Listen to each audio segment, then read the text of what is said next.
They have to tell us what they're doing before they do it. How many times now is it that The Simpsons have literally portrayed massive events, world-changing events, in their cartoon episodes, many of which these episodes air decades and decades before the event actually happens? 30, maybe more? Well, The Simpsons aren't the only ones, letting us know years in advance what to expect. Like this magazine cover from The Economist, titled A Rough Guide to Hell. Ooh, it's a special holiday double issue. Geez, thanks. Anyone else think that it's strange that it's their holiday issue that they chose to make completely satanic with devils and hell and pitchforks and, yeah, 'tis the season?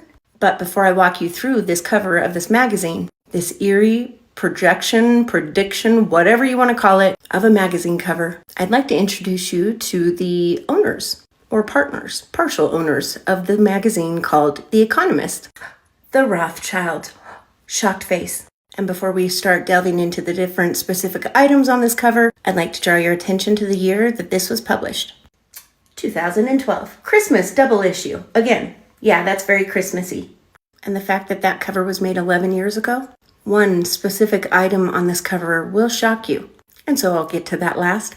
But on this cover, they outline the 7 deadly sins, and some very familiar faces along the way, which again, we will go through one by one. Let's start with lust. I'm not really sure who this guy is, so if any of you guys might recognize him, please let me know. And since Auntie's never really been huge on politics, I had to enlist the help of Uncle Mike for recognizing some of these faces. So I might not even say their names right, but Uncle Mike thinks that this is the General David Petraeus?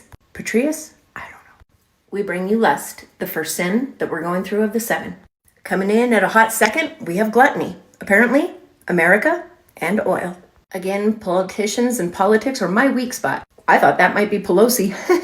I don't know. But Uncle Mike thinks it's the Chancellor of Germany, Angela Merkel. Sloth is laziness, especially in things like business. Moving on to greed, we have bankers going in what looks like mine carts for a coal mine maybe. But what I find suspicious is the mountain cave, the opening of the cave. Seems to look an awful lot like, I don't know, the mouth of a giant. Many of us are aware that a lot of our mountains do look like petrified giants now, don't they? Food for thought. And now there's envy. Had to enlist Uncle Mike's help here too, but he thinks this is a French leader, Macron.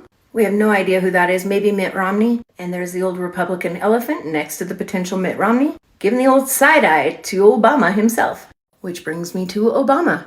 This one is interesting to me because the one sin that they chose to use Obama for, to represent, was the same sin, the one sin that was ultimately the cause of Lucifer's demise. The one sin that got Lucifer booted out of heaven? Pride. Yeah. Which if you saw my video about the Antichrist a few weeks ago, you might understand why Auntie is now scratching her head. I mean, isn't every American president full of pride? So why Obama? Right now, more than ever, people are trying to figure out who is the Antichrist, because it does feel like we are apparently in those times, the end days. So people are trying like crazy to decipher and figure out who the Antichrist might be. I did a video a few weeks ago that explained perhaps Jesus actually gave us his name in the Bible, in Luke 10:18.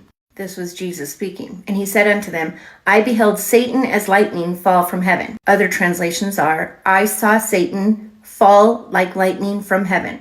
Now remember guys, the Bible has been translated from Greek into English, and Yeshua, Jesus, actually spoke Aramaic, the oldest form of Hebrew. So what are the Hebrew words for lightning and heaven? Now remember, with heaven, they actually consider that great heights. Great heights of worship is the same as heaven. Well, let's check it out. The Hebrew word for lightning, barak. Oh my. And the Hebrew word, you guessed it, for great heights, also meaning place of worship, like heaven, bama. And with Hebrew, they use vowels like u or o. That would be a u or an o, as conjunctives to tie two words together. Knowing that, if we were to read that scripture the way that Jesus would have said it in Aramaic, and I beheld Satan, Barak, O, Bama, did Jesus literally give us the name of the potential Antichrist? It does seem odd that they would choose him out of all of history to represent the one sin of Satan, pride. Now moving on to the one that's going to make your skin crawl. Full body chills, and not in the good way. The last of the 7 sins, wrath. Guys, remember this magazine cover was made in 2012, their Christmas edition. Yeah. So how is it possible that wrath not only is portrayed by two people that is all up in the news right now, but also something very, very eerie depicted in this picture as well, making it almost impossible to cite it off as coincidence. There it is, folks, Wrath. And don't worry, I'll zoom it in a little bit better so you can see it. But this one on his helmet says Hamas, and clearly you can see that is Netanyahu with the Israeli flag on his. The part, for me at least, that is the most bone-chilling about this depiction of Hamas and Israel, Netanyahu, see it clearly says Hamas, is this, the fact that they are hang gliding. Just like they did when they invaded that concert, the concert out in the desert where Hamas parachuted in, invading an open area concert, a brutal attack on innocent festival goers in Israel. Doesn't that seem oddly suspiciously specific? 11 years later. But outside of the 7 deadly sins on this magazine cover, there's more. So let's run through that too. Here we have India and China shoveling coal, all while Satan himself stands here next to this machine. What does that say? Climate change? That's odd, but not as odd as Satan himself holding this exact magazine in his hand. Same cheerful Christmas edition as well. We have multiple little devils here on computers, on the internet, and one, it says Hacker Center. This one took me a second because at first I thought it was Ronald Reagan, but now I have to say, guys, it's obviously Simon Cowell. Because look at the X's, the 3 judges, and there's a devil there singing for Mr. Cowell. We've got the apparent downfall of America, Wall Street, the Capitol, and what appears to be ancient Greece, where democracy was born. And in hell, we also, it looks like, have the Parliament. Right there is the center of the government of England itself. And it appears the whole dang thing will be down there in hell. Another of England's finest appears to be heading that way as well.